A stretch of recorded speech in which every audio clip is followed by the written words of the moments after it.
you don't know me, my name's Newman, and this is my life with plants. So today I'm going to talk about deficiencies in orchids, namely magnesium and calcium. So we're going to start off with some typical telltale signs. Now, if you have a peek in here into this root system, of course I'll add some photos in if you are not able to see. We can see blackened tips. The tip of this root growing out of here has gone black. Also, the remaining roots that have been growing in the medium have become black too. The next thing that happens is they get mushy and you have to cut them off. So in this little clip, as you can see here, you will see these roots that I've cut off. You can see here that you can see black patches on the green root, and also it's gone mushy. Now this is a typical deficiency of magnesium and lime and calcium. These things need to be provided for the orchid, as the orchid can't naturally get them because we are cultivating them. And in nature they naturally get it from the water that lands on the leaves, on the bark, and on the trees. And as it trickles down, it brings these elements into the root system of the orchid.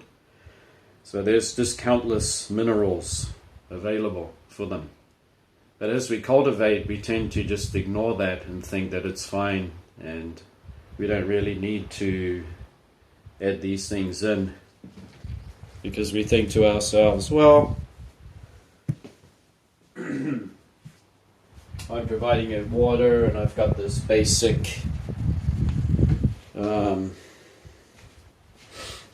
fertilizer, so why wouldn't it work?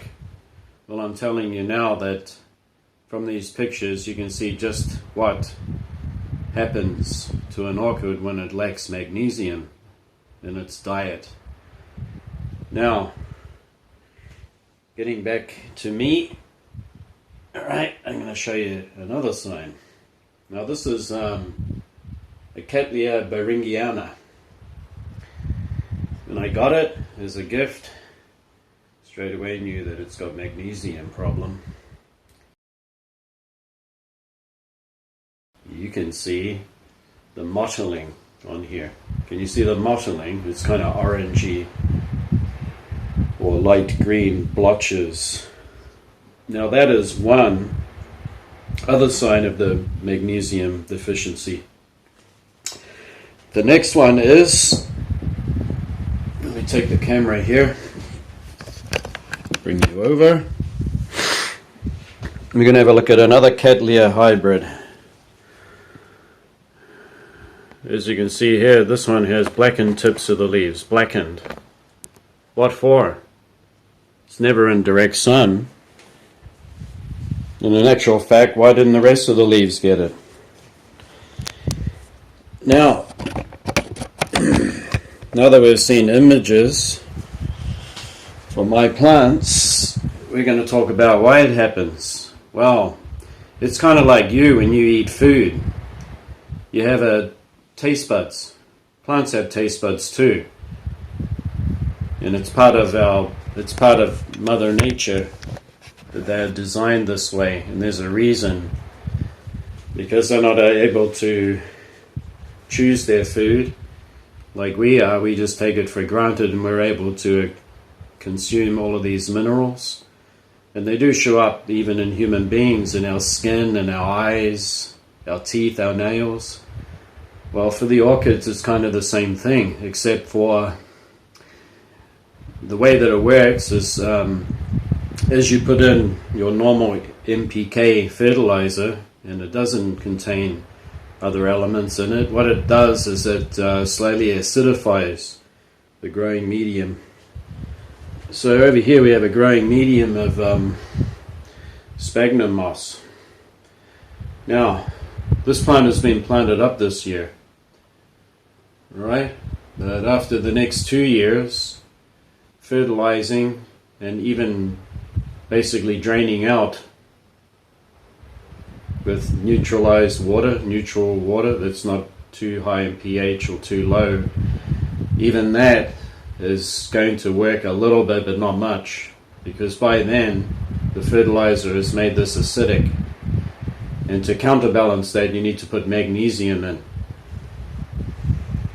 And the reason why this has an effect on the plant, you wonder, and why do the roots go black and the leaf tips go black and it gets mottling, and eventually the plant will die from that deficiency.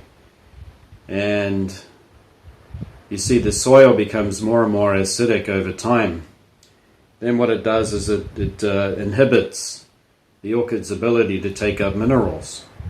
So then not only is it lacking in certain elements in its diet, eventually it can't take them up at all.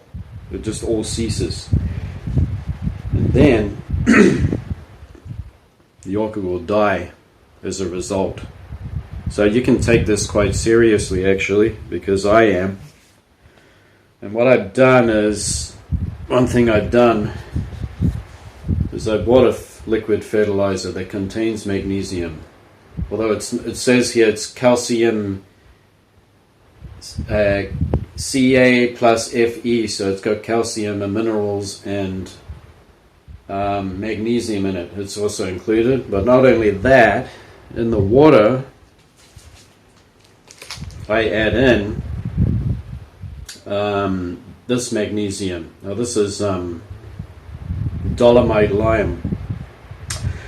I checked all the online about it, and dolomite lime is perfectly safe. It's good for your plants. I add that in the water, and it some of it will sink to the bottom of the water, and a lot of it will be taken up into the water or mixed into it.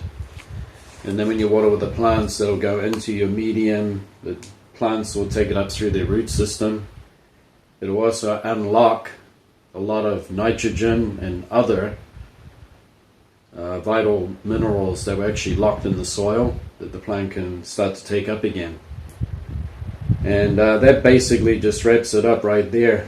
So let's have a look at this next little short video.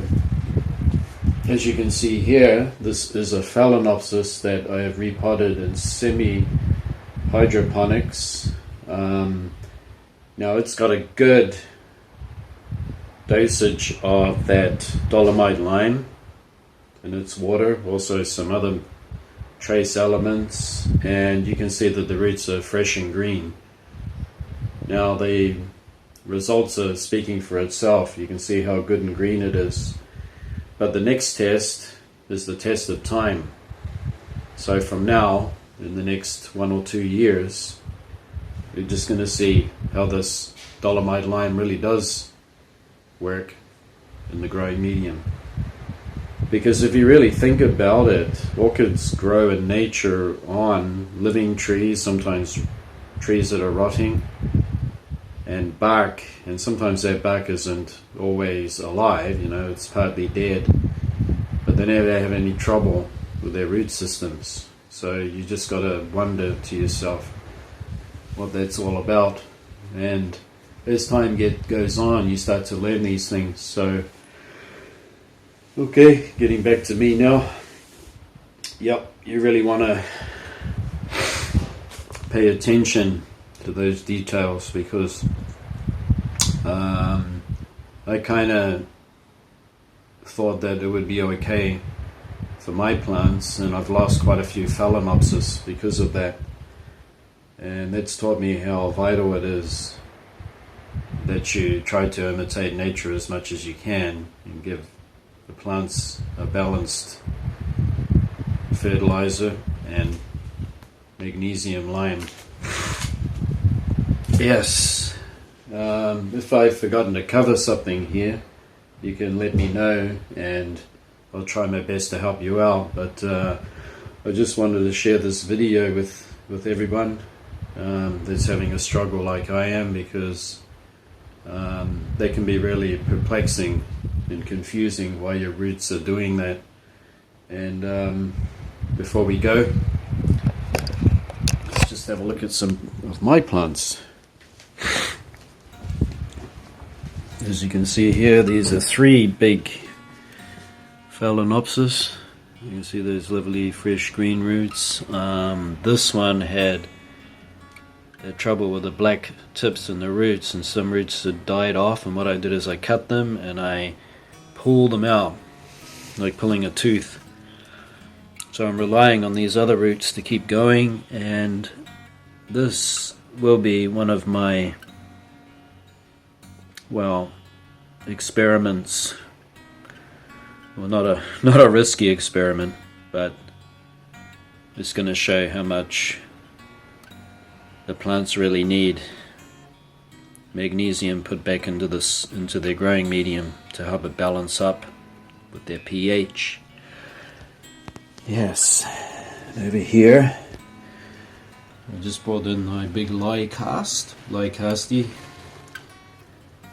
The leaves are a bit rugged. That was the weather we had. We had some really tough weather this year, 3 months of extreme high temperatures. We actually didn't get much of a monsoon. This is a Dendrobium speciosum gracilicor that has speciosum flowers that are yellow, so I'm looking forward to that.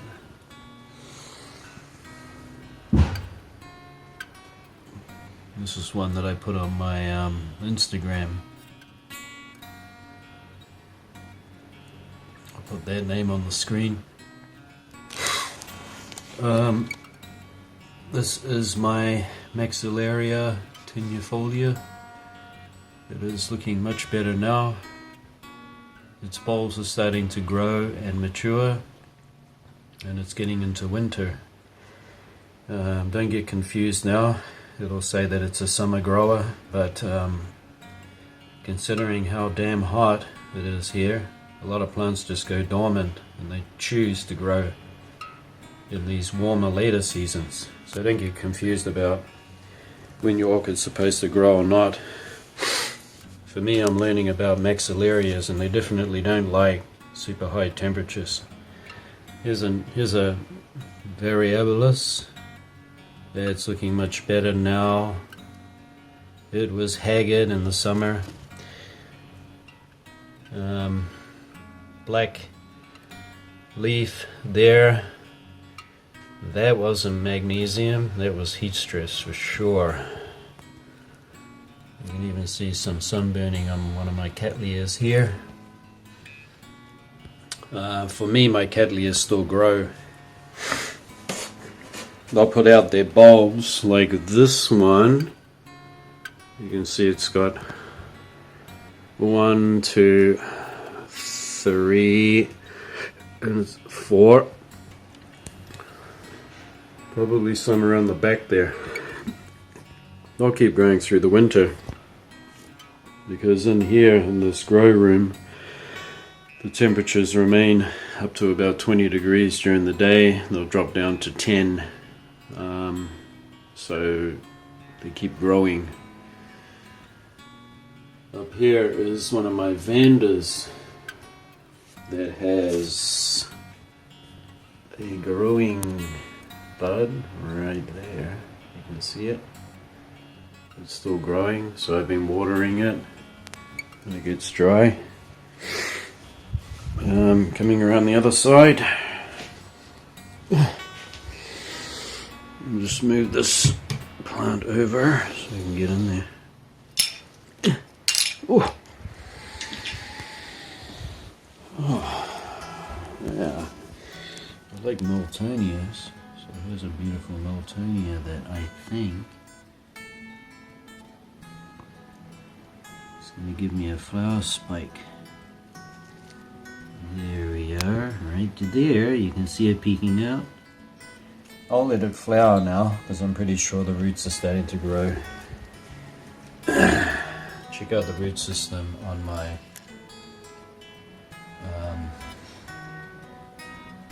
Cattleya Blue Heaven.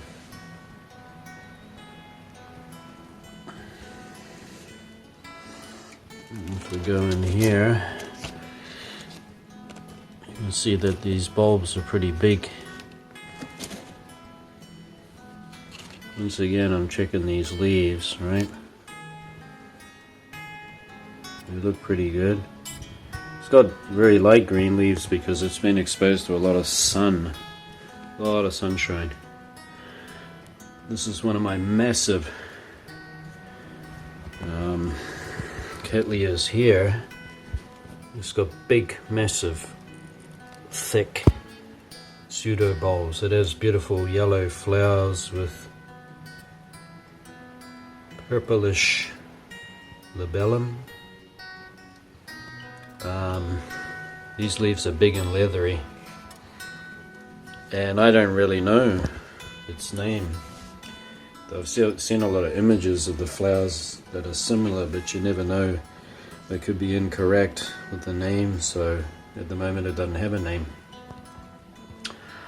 This one doesn't have a name either, but look at those lovely new roots growing. New roots tell me it would like a little water, so I do it.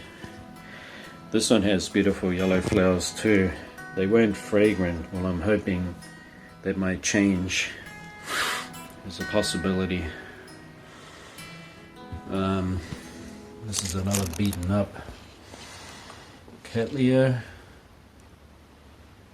It's got some kind of stress on that leaf, although the newer one down here is completely free of any mottling or speckling, and that just could be a number of things. It was growing in sphagnum moss and the roots had given up. I had to give it a repot, so it's been trying to grow back. Okay, let me put this camera back on here. There we go. Okay, so that wraps it up. This episode was all about magnesium, calcium, lime deficiency. And if you found this interesting, give me a thumbs up. If you have any questions, leave it in the comments there and I'll get back to you. And if you have any helpful experiences yourself that you can add on to this, then that would help me out too, because I'm always looking around and learning and trying to get better at growing orchids myself. And until next time, we'll see you, and don't forget that looking after your plants is not a chore, it's part of your self-care. And until then, see you, bye bye.